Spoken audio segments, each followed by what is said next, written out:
the resilient Jenkins.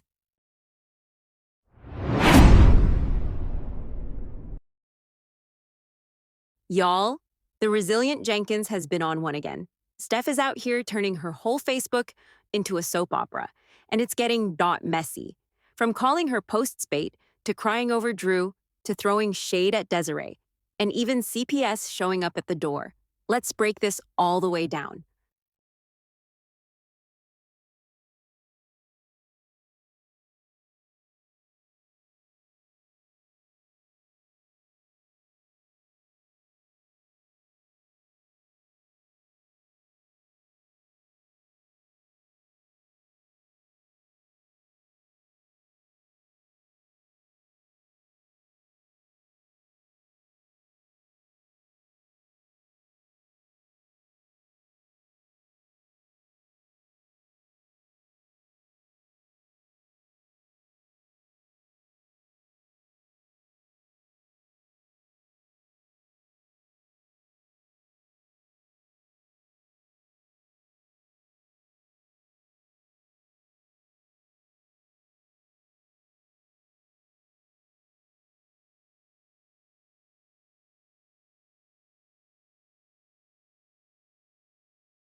This is what that Facebook had to say.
Steph admits it's bait. So let's start here. Steph literally admitted she's doing half of this for bait. Like, girl, you're online crying about Drew leaving, begging for donations, dragging your kids into the mess, but then you slip up and admit it's just for engagement? That's not transparency, that's manipulation. People aren't stupid, Steph. You're basically saying your family drama is your content plan. Where's Deshaun? And speaking of family, where's Deshaun in all this? Funny how he's suddenly quiet.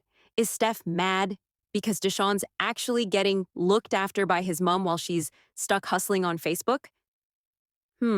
Sounds a little like jealousy to me. She can't stand to see someone else getting support when she isn't. That's the vibe I'm picking up. Drew walks out.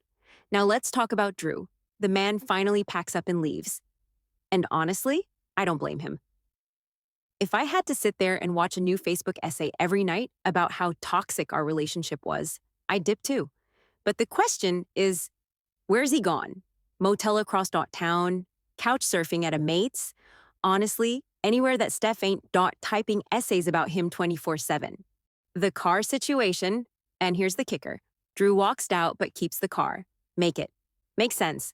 Steph's the one with all the kids stuck in a motel, and she can't even take them to the park or the fair. Not that she would actually take them anywhere. But Drew's driving around solo with the car. Priorities are messed up here. If anyone needs that car, it's the parent with the kids. Point blank. CPS comes knocking. Oh, and then CPS shows up. And instead of humbling herself and focusing on the kids, Steph gives them attitude, like she's the perfect mother. Girl, CPS don't care about your hashtags or your crying posts. They care about whether your kids are safe, acting like a know-it-all supermom when CPS is at the door, not the flex you think it is. Steph versus Desiree, and here's where it gets funny. Steph's always shading Desiree, saying people will donate to her, but not to Steph. And you know, what? Maybe it's because people don't trust Steph with their money. Every week it's a new sob story, a new meltdown, a new post about how she's done. Desiree might not be perfect either, but Steph's jealousy is showing big time. The fast reunion, and after all that, but it doesn't take long for Steph and Drew to end up back together. One minute she's screaming to the heavens, Lord, give me a way out. The next she's posting like they're working it out again. Like, girl, do you want him gone or do you want him back? Pick a lane. The real problem. At the end of the day, the real issue is Steph never puts her kids first. Every post is about Drew, about donations, about being jealous of other parents.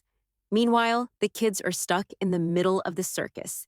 If she actually focused on them, instead of turning her life into Facebook content, maybe CPS wouldn't be knocking, and maybe people would actually support her. So yeah, that's the latest Jenkins saga. Bait posts, Drew disappearing, CPS at the door, jealousy over Desiree, and now back playing house. Again, same cycle, different week, and you already know it won't be long before the next meltdown hits Facebook. So, what do you guys think about this? Comment below and let's chat.